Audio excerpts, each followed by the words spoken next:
Hi everyone, welcome back to another tutorial from Apps Academy. Today in this video, I'm going to show you how to link TikTok to Instagram.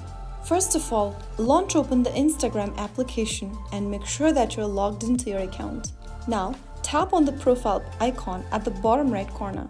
After opening up your profile, go to Edit Profile section and tap on it.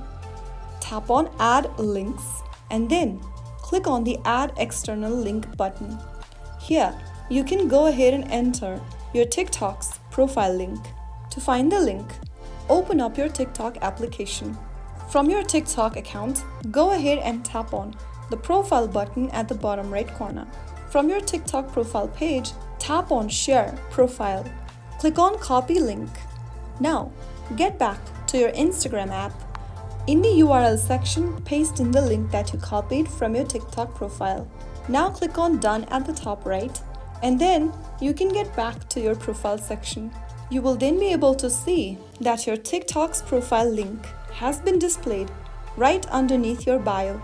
Tap on the link to make sure it opens your profile correctly.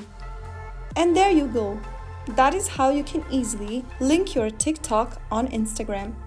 If you found the video helpful, don't forget to like, share, and subscribe to the channel. I will be back again in the next episode. Thank you for watching.